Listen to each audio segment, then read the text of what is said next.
en el día de hoy características importantes que tenemos que tener en nuestra vida para que esa revelación llegue a nosotros.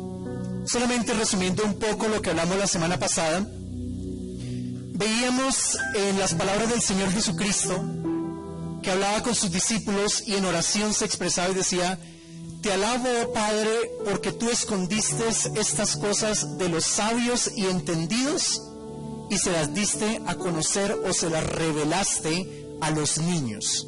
Sí, Padre, porque así te plació. Hablábamos entonces la semana anterior de que si no hay una actitud de humildad, no hay una actitud de humillación, una actitud de reconocimiento de que yo necesito ese conocimiento de Dios, esa revelación de Dios, nunca jamás la revelación va a llegar. Y por el contrario, lo que haremos será acumular una cantidad de conceptos en la mente, de ideas, de predicaciones. Esto es así, esto es asá, pero solamente van a ser conceptos que en ningún momento van a transformar nuestra vida. Y es eso lo que en últimas pretendemos con esta serie de enseñanzas, que tomemos una conciencia clara y profunda de que no es la cantidad de textos bíblicos, de conocimientos bíblicos que yo acumule en mi mente, lo que van a hacer de mí una persona realmente convertida, una persona realmente cristiana. No es la cantidad de declaraciones que yo haga con mi boca, de los versículos que yo recite, de los credos que yo recite, lo que va a hacer con que yo realmente sea una persona cristiana, auténticamente cristiana. Y yo quiero con esto ser una voz que anuncia y que advierte acerca del peligro de caer nosotros en ese falso cristianismo, en esa falsa religiosidad. Por años hemos criticado a la iglesia tradicional porque la iglesia tradicional le enseña a sus seguidores a repetir oraciones, el credo. Creo en Dios Padre Todopoderoso, Creador del cielo y de la tierra, y tiene todo un credo. Y hemos criticado a la iglesia y hemos dicho, pero ¿para qué les enseñan a la gente a repetir solamente credos? ¿Por qué siempre les dicen que oren, Padre nuestro que estás en los cielos? Y nosotros nos quejamos contra eso y decimos, pero ¿por qué hacen eso? Pero quiero decirles que como iglesia cristiana, en mucho estamos incurriendo en el mismo error. Como venimos a la iglesia, no solamente a esta, sino a la iglesia cristiana en general, escuchamos cantidades de predicaciones. Las escuchamos por la radio, por la televisión, y son predicaciones de alta calidad. Son predicaciones muy buenas, muchas de ellas. Entonces, nuestro intelecto se alimenta, nuestra religiosidad se alimenta, y comenzamos a repetir aquellas cosas que escuchamos a los hombres de Dios predicar, y eso se vuelve un credo, pero es un credo que es simplemente algo verbal. Creo en Dios, creo en Cristo, creo en el Espíritu Santo, declaro esto, declaro aquello, pero son credos vacíos que en el momento en que terminamos de declararlos pierden todo efecto sobre nuestras vidas y por el contrario nosotros seguimos siendo las mismas personas, actuando de la misma manera. No hay una transformación de vida. Y el punto en el que estamos es que cuando eso sucede en nuestras vidas, significa que la palabra para nosotros no está siendo una palabra revelada por Dios, sino está siendo simplemente un ejercicio de la religión que alimenta el intelecto, que alimenta la emoción, pero que definitivamente no transforma nuestras vidas. Por el contrario, el cristianismo verdadero y el cristianismo auténtico fue diseñado para producir transformación. Que la palabra que llegue a nuestras vidas y que entre por nuestro intelecto, el Espíritu Santo la pueda aplicar a nuestra alma, a nuestro espíritu, a toda la integralidad de nuestro ser, y que esa palabra transforme realmente nuestras vidas. Entonces yo escucho una palabra y esa palabra se torna carne de mi carne, parte de mi ser, y transforma mi ser. Escuché en una predicación que dijeron, no mintáis los unos a los otros. Y el hecho de escuchar esa palabra se tornó parte de mi vida, me transformó y dejé de mentir. Cuando eso sucede, hay revelación. Cuando eso no sucede, hay religión. Solamente religión. Entonces, la idea es que para aquellos que vienen a esta iglesia con el propósito de recibir algo más que religión, sino que por el contrario dicen, no, yo quiero entrar en comunión con Dios, yo quiero tener un cristianismo verdadero, yo quiero tener un cristianismo auténtico. Para ustedes quiero decirles, lo que ustedes y yo necesitamos es revelación. Amén. Y vamos a mirar en la palabra del Señor en Efesios capítulo 1, cómo el apóstol Pablo ora por la iglesia, por esa revelación, y cómo podemos nosotros en esta mañana hacer un ejercicio de oración de hoy en adelante para que esta revelación se torne parte de nuestras vidas. Efesios 1:15 dice así: por esta causa también yo, habiendo oído de vuestra fe en el Señor Jesús y de vuestro amor para con todos los santos, no ceso de dar gracias por vosotros, haciendo memoria de vosotros en mis oraciones, para que el Dios de nuestro Señor Jesucristo, el Padre de gloria, os dé espíritu de sabiduría y de revelación en el conocimiento de Él, alumbrando los ojos de vuestro entendimiento, para que sepáis cuál es la esperanza a que Él os ha llamado y cuáles las riquezas de la gloria de su herencia en los santos. Vamos a dejar la lectura hasta ahí porque nos interesa la primera parte de esta lectura. El apóstol Pablo, como padre de la iglesia de Éfeso, ve su iglesia que es una iglesia naciente, ve su iglesia que es una iglesia que ha adquirido una fe verdadera, y dice, yo escucho de ustedes, de la fe que ustedes tienen de manera auténtica, escucho de ustedes del amor que tienen para con el Señor. Y esto me parece interesante, esta introducción. ¿Será que si Pablo hubiese escuchado que su iglesia estaba viviendo una vida de desorden, de desobediencia, de pecado, habría hecho la oración que hizo por la iglesia? Posiblemente no. Porque encontramos, por ejemplo, la carta a los Corintios. Y en la carta a los Corintios el apóstol Pablo dice, oigo que hay entre vosotros divisiones y problemas. Oigo de vosotros que hay inmoralidades que ni siquiera se escuchan en el mundo. Y nunca ora por ese espíritu de revelación para ellos. ¿Por qué? Porque tiene que entrar a corregir pecados existentes. Entonces, es bien interesante pensar que si tú y yo queremos pedirle al Señor revelación, tenemos que tener nuestra vida en orden. Yo no puedo venir a decirle al Señor, Señor, dame revelación. Yo estoy en el pecado, en la inmundicia, en la maldad, pero dame revelación. ¿Será que funciona? Dios dice, no, yo te voy a dar una disciplina para que aprendas a no andar como estás andando. Pero yo no puedo estar pidiendo revelación cuando tengo un corazón desordenado, cuando tengo una vida desordenada. Y ustedes saben que eso es triste, porque las personas hoy en día, cuando se dice, ay, viene un predicador que es profeta, es usado por Dios, uy, primera fila, iglesia llena, ¿cierto? Porque queremos revelación, pero no queremos colocar nuestra vida acorde con esa revelación. Queremos simplemente la revelación por la revelación, y no funciona de esa manera. Por el contrario, vuelvo y repito, el apóstol dice, yo escucho de vuestra fe, yo escucho de vuestro amor, y eso me motiva a pensar que ustedes necesitan un elemento más, porque ya tienen lo otro, tienen fe, tienen amor, ahora necesitan algo más. ¿Y qué voy a pedir por ustedes? Revelación. Entonces entro diciendo, en el versículo 17, yo oro para que el Dios de nuestro Señor Jesucristo, el Padre de gloria, os dé espíritu de sabiduría y de revelación en el conocimiento de Él. Ahora, la primera pregunta que yo hago en esta mañana es la siguiente. De acuerdo a lo que leímos en ese versículo 17, ¿por qué y para qué pedimos nosotros espíritu de sabiduría y de revelación? ¿Cuál es el propósito? ¿Cuál es la finalidad? Según el versículo 17. Conocerlo a Él. Así de sencillo, ¿cierto? El propósito básico es poder conocer a Dios, ¿cierto que sí? Y esto es algo que tenemos que tomarlo muy en cuenta. Yo les pregunto, yo siempre hago la diferencia entre el cristiano y el religioso. ¿El religioso para qué quiere revelación? Para su propio bien, para que le vaya bien, ¿cierto que sí? Perdóname que sea un poco descalificante, pero el religioso antes iba y se hacía leer la mano. Ahora viene y busca profecías, ¿cierto? Léame la suerte para ver qué me trae el futuro. ¿Sí? Y entre mejores cosas me digan, más motivado me siento. El religioso busca la revelación pensando en su propio beneficio. ¿Qué Dios me puede dar? ¿Cierto? Entonces si le dicen riqueza y honra, uy, esa es palabra de Dios. Y salgo a declarar del Señor, dice que es riqueza y honra, ¿sí? Pero date cuenta una cosa, bíblicamente la revelación tiene un propósito bien específico. Poder conocer a Dios. Poder conocer a Dios.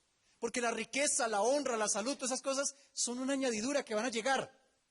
Pero tienen que nacer de una vertiente, tienen que nacer de una fuente sana, de una fuente pura. Y es que yo tengo un verdadero conocimiento de Dios, porque de lo contrario se vuelve pura adivinación. ¿De acuerdo? Desde el Antiguo Testamento, el Señor hablaba con su pueblo en el libro de Jeremías y les decía, mas alábese en esto el que hubiere de alabar, en entenderme y conocerme que yo soy Jehová, le dice Dios a su pueblo. Alábese en esto el que hubiere de alabar, en entenderme y en conocerme que yo soy Jehová. En el conocimiento de Dios está nuestra riqueza. En el conocimiento de Dios está nuestra salvación. En el conocimiento de Dios está la fuente de crecimiento de nuestra vida espiritual. Y precisamente en esa falta de conocimiento de Dios es donde radica nuestra más profunda pobreza y nuestra más profunda miseria espiritual. Porque profesamos una fe en un Dios que en muchas ocasiones no conocemos. ¿Y por qué digo que no lo conocemos? Porque vivimos, actuamos y aprobamos las cosas de manera contraria al Dios que profesamos tener. Es que yo creo en Cristo, como lo hemos dicho acá, pero mis comportamientos son totalmente adversos a lo que dice la palabra de Dios. Es que yo creo en Cristo, pero mi realidad emocional, lo que yo vivo dentro de mí, es absolutamente contrario a lo que se supone que tiene que tener un hijo de Dios. Es que yo creo en Cristo, pero mis conductas son contrarias a lo que el Cristo que yo predico haría. Entonces yo no creo, yo no conozco a Cristo. Definitivamente no lo conozco. Puedo tener información acerca de Él, pero seamos conscientes y reales. No lo conozco porque no vivo lo que Él vive. Confrontémonos con eso. Cuando yo decimos que creemos en Cristo, pero nuestra realidad interior es totalmente contraria, ¿a qué me refiero? La Biblia dice, por ejemplo, aquel que cree en mí, de su interior correrán ríos de agua viva. Cuando nosotros nos miramos interiormente, ¿de nuestro interior corren ríos de agua viva? A veces sí, a veces no. Porque muchas veces lo que corre es amargura, resentimiento, egoísmos, codicia, avaricia, ¿cierto? Angustia, desesperación, pánico, miedo, ¿cierto? Incertidumbre. ¿Dónde están los ríos de agua viva? ¿Dónde quedaron? ¿Sí? Entonces decimos nuevamente lo mismo. Es que yo creo en Cristo y de mi interior corren ríos de agua viva. Sí, pero pruébelo en su realidad. Pruébelo en la calidad de sus relaciones con las personas que está usted a su lado. Las relaciones que fluyen al interior de su familia son relaciones enmarcadas por los ríos de agua viva. La relación que usted tiene con su cónyuge es una relación en la que fluye ríos de agua viva. Son las cosas con las cuales tenemos que confrontarnos. Cuando como cristianos nos acostamos con otra persona en la misma cama, a 5 centímetros de distancia, y emocional y espiritualmente estamos a kilómetros de distancia, ¿esos son ríos de agua viva?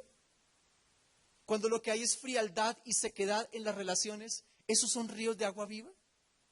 Cuando hay conflictos, peleas no resueltas, pobreza, miseria, enfermedad, una cantidad de cosas, ¿esos son ríos de agua viva?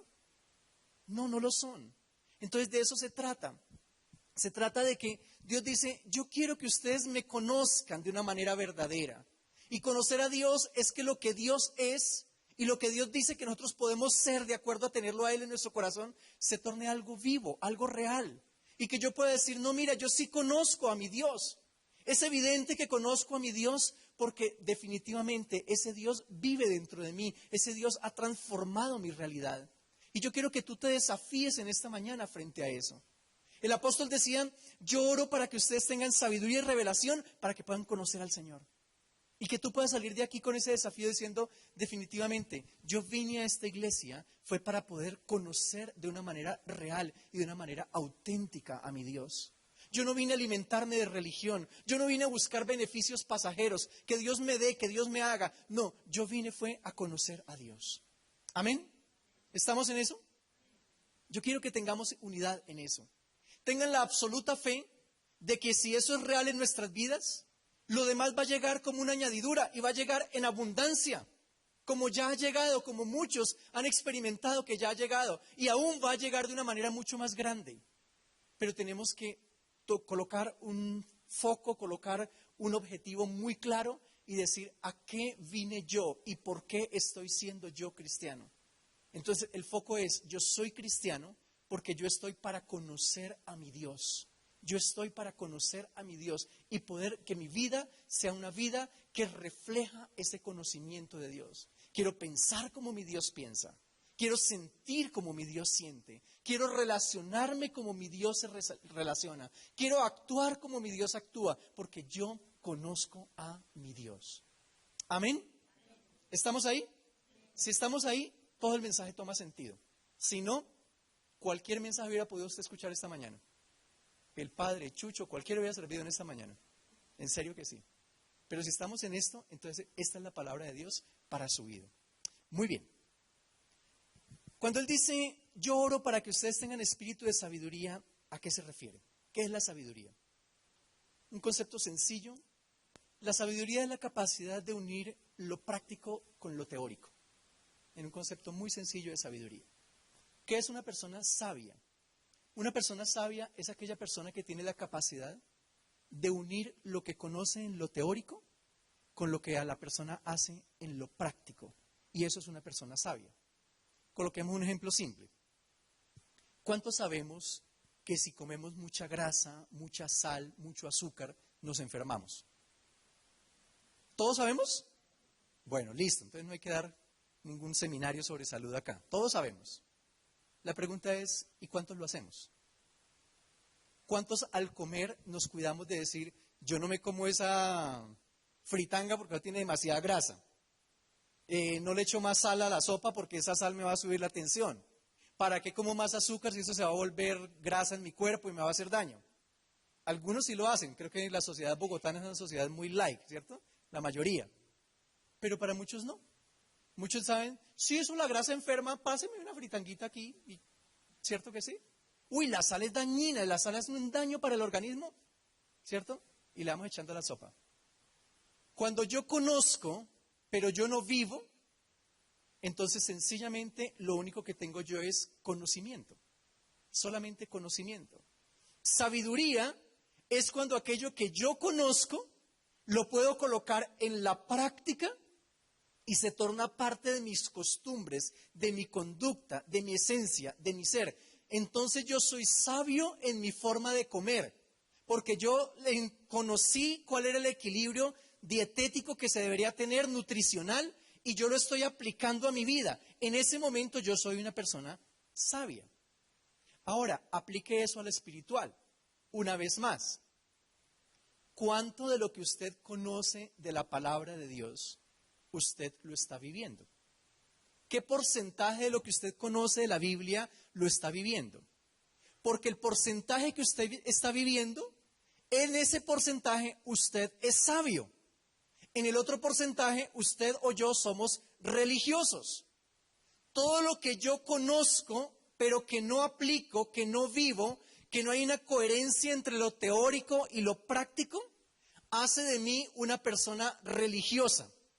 Y aquella parte de mi vida que yo conozco y que yo vivo, hace de mí una persona sabia. ¿Cómo la ven? Háganle la evaluación en su propia vida. ¿Qué porcentaje hay de sabiduría y qué porcentaje hay de religiosidad?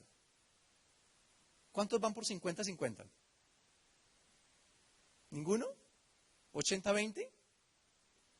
¿Más o menos? ¿80 religión, 20 sabiduría o al contrario? Pensémoslo. Pensémoslo porque se trata precisamente de que nuestra fe cada día tenga más esencia, se torne más real. Para mí, lógicamente, que esto también es un gran desafío. ¿Por qué?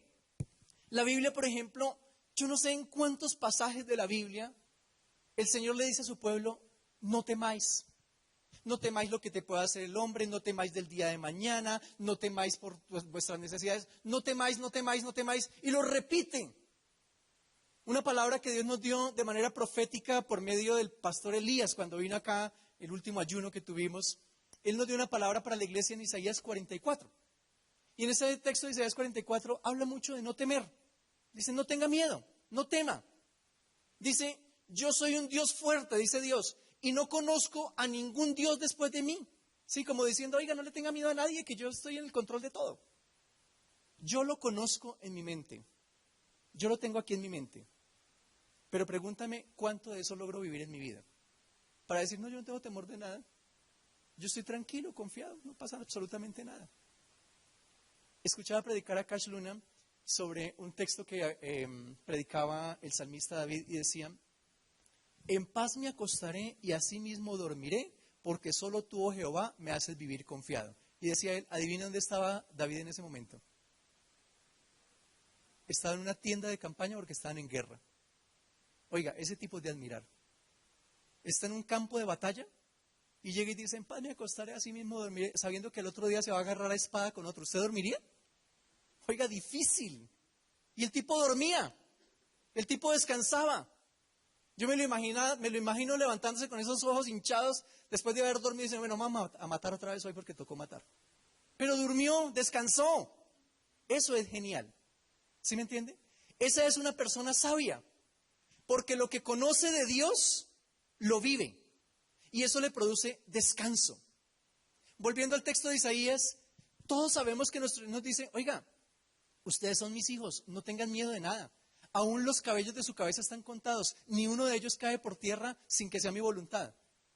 Eso significa que todos nosotros deberíamos vivir una vida de perfecta tranquilidad, de perfecta paz, de perfecto gozo, sin ningún miedo. ¿Todos vivimos sin miedo? ¿O tenemos miedo? Miedo, pavor, lo que yo diría. Usted le pregunta a alguien, ¿y cómo se ve cuando viejo? Ay, Dios mío, con esta situación. No, yo tengo que por lo menos comprar 10 casas para poder vivir porque pues, si no voy a terminar muriéndome de hambre. ¿Miedo? Miedo es una esencia en la vida del cristiano en muchas ocasiones. Miedo a todo hermano. Miedo que si yo pierdo el trabajo, ¿con qué le doy de comer a mi familia mañana? Todos los que tienen un esposo, unos hijos y un trabajo, ¿no tienen miedo a eso? Cuando el jefe llega y lo mira como rayado, uy, me van a echar. ¿Qué hay en su corazón? En paz me acostaré, así mismo dormiré. Miedo, físico miedo. ¿Por qué? Porque el conocimiento que tenemos de Dios no es sabiduría. Son conceptos que están en nuestra mente, pero no hemos permitido que el Espíritu los aplique en nuestro ser. Y como no lo hemos permitido, queda en solo conocimiento. Y sin que tú y yo lo estemos pretendiendo, caemos en ser personas solamente religiosas, que no viven la palabra, sino que recitan la palabra. Y la idea es hacer esa transición de dejar de recitar la palabra para ir a vivir la palabra. Y si el Señor dice, no tenga miedo, bueno, entonces no le tenga miedo ni al presidente Santos, ni al presidente Maduro, ni al Banco de la República, a nadie, no le tenga miedo a nadie. Confíe que Dios lo va a hacer, pero confíe. Eso es sabiduría, la capacidad de unir aquello que yo conozco con aquello que yo vivo. Amén. Y es algo tan complejo que el apóstol Pablo dice, mire, yo doblo mis rodillas delante de Dios, ¿cierto? ¿Para qué? Para que Dios les dé a ustedes espíritu de sabiduría. O sea que eso no es tan sencillo, eso no es tan fácil de adquirir. Y dice además de eso, espíritu de sabiduría y que les dé también espíritu de revelación. ¿Qué es revelación? La revelación habla sobre la capacidad de poder ver, de poder evidenciar, de iluminar el entendimiento. Y eso va muchísimo más allá que el ejercicio de la intelectualidad. Yo sé que ustedes intelectualmente, la mayoría o todos están entendiendo este mensaje. Yo sé que sí. Ustedes dicen, el pastor está hablando de sabiduría, está hablando de revelación. ¿Sí? Pues lo podrían recitar, por lo menos en alguna parte, esta enseñanza al final de esta predicación. Pero una cosa es poder comprender intelectualmente Y otra cosa muy diferente es el hecho de que esa palabra se torne una palabra revelada a su vida. Eso es algo absolutamente diferente. Quiero mostrarlo, no les voy a dar el texto para que no se muevan de sus Biblias, solamente leerlo. Mostrarles dos ejercicios que hace el Señor con sus discípulos cuando Él necesita que ellos comprendan que Él es Dios, que Él es el Mesías. Jesucristo había muerto, había resucitado, y Jesucristo lo que hace después de resucitar es comenzar a hacer apariciones delante de sus discípulos, delante de sus seguidores. Una de ellas es conocida como el camino de Emaús. Van dos discípulos de Jesús caminando y Jesús se les pega en ese camino y les pregunta: varones galileos, ¿qué es lo que ha pasado? ¿Cómo así? ¿Tú no sabes lo que sucedió? ¿No sabes que mataron a Jesús, varón lleno de palabra, de poder y de fe? Y Jesús comienza a hablarles, a hablarles, a hablarles, y ellos caminan con Jesucristo el día entero, se sientan con Jesucristo a la mesa y no se dan cuenta que era Jesucristo. No lo vieron, no se dieron cuenta. ¿Qué hace Jesús frente a eso? Yo estoy hablando de Lucas capítulo 24. En el versículo 31 dice Jesús: entonces les fueron abiertos los ojos y les reconocieron, mas Él desapareció de su vista. Dice, entonces les fueron abiertos los ojos. ¿Cuáles ojos? Espirituales. Un entendimiento espiritual. Jesucristo les estaba recitando las Escrituras, les estaba diciendo: yo soy el Mesías, y ellos, bonito, chévere. Hermano, es lo mismo que nosotros hacemos acá. Tú y yo somos iguales, no somos diferentes. Mira, nosotros cuántas veces hemos escuchado, por ejemplo, mensajes aquí de amor, de perdón, de reconciliación, de santidad. Y no es sino pasar el umbral de la puerta, o no es sino llegar el lunes ante la primera dificultad que tengamos, y ahí se nos olvida absolutamente todo. Que amor ni que nada, ustedes lo que quieren venir a, perdóname la palabra ordinaria, ustedes vienen a montármela a mí, pues conmigo no se puede. ¡Pum! Perdón que sea un poco ordinario en mi lenguaje. Pero ese conocimiento que adquirimos el día domingo fue solamente eso, conocimiento. Pero no sirvió absolutamente de nada, no transformó nuestra vida. Salimos de aquí y seguimos siendo el mismo ser egoísta, mezquino, peleador, contencioso, un montón de cosas. Y yo les digo, ¿es que solamente me pasa a mí o también les pasa a ustedes? ¿No es cierto que nos pasa a nosotros? Hacemos votos aquí el domingo: no, Padre, sí, a partir de hoy no, la santidad. Y en la puerta está la tentación y ¡pum! Ahí caemos redonditos. ¿Por qué? Porque es solamente conocimiento, no hay revelación. No hay absolutamente ninguna revelación. Nos compunge la palabra, porque la palabra es espada de dos filos. Entonces si yo me parara aquí a hablarles de un texto de psicología, eso no tiene ningún efecto. Pero puede ser lo que yo sea. Si me paro acá y les hablo de la palabra de Dios, la palabra cumple su efecto. Entonces ustedes se compungen por la palabra, yo me compunjo por la palabra. Pero si esa palabra, además de ser espada de dos filos, yo no le permito al Espíritu Santo que la revele a mi vida, esa palabra es una palabra vacía. Y vuelvo y te repito, pasará el tiempo, pasarán los días, los meses, los años, y nosotros continuaremos igual, porque será simplemente el cúmulo de conocimiento. Entonces en Lucas dice que el Señor Jesucristo les abrió los ojos y en ese momento les reconocieron. Y en ese mismo capítulo, hablando con otro grupo de discípulos, dice, y el Señor Jesús entonces les abrió el entendimiento para que comprendiesen las Escrituras.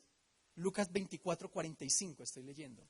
Entonces les abrió el entendimiento para que comprendiesen las Escrituras.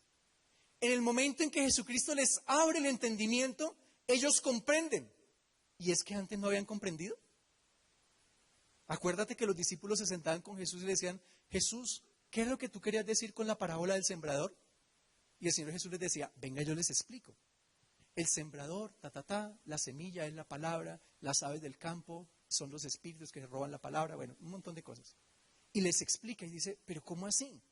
Y a pesar de que el Señor Jesús, siendo Dios, en medio de ellos, les explicaba la palabra y no lo entendieron, ¿qué piensan ustedes? No entendieron. No entendieron. Yo les pregunto, murió Jesucristo. Los 11 discípulos que quedaron después de la muerte de Cristo, ellos en ese momento comprendieron, no, el Señor Jesús murió, pero ya en 3 días, estamos aquí contando contrarreloj, Él ya va a resucitar y esto se compone. ¿Cuál de ellos creyó en eso? ¿Ninguno? ¿Pero luego no lo sabían? ¿El Señor Jesús no les había enseñado ya? El Señor Jesús les explicó y les dijo, es necesario que el Hijo del Hombre caiga en manos de pecadores y que muera, pero Él va a resucitar, les dijo. No se aflijan, no se angustien, ¿cierto?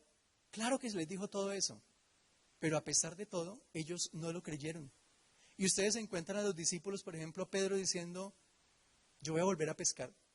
Y los demás diciendo, vamos contigo. ¿Sí? Eso está en el Evangelio de Juan. Los discípulos se fueron a pescar. Cuando Cristo los encontró, Pedro estaba desnudo en medio del mar pescando. Y digo desnudo porque la Biblia lo dice. Dice que cuando vio a Jesús se ciñó la ropa, es decir, que estaba sin ropa. ¿Cierto?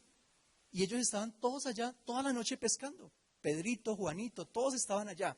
Eso de ser pescadores de hombres y los milagros que ellos habían hecho y sanar leprosos, eso ya se les había olvidado.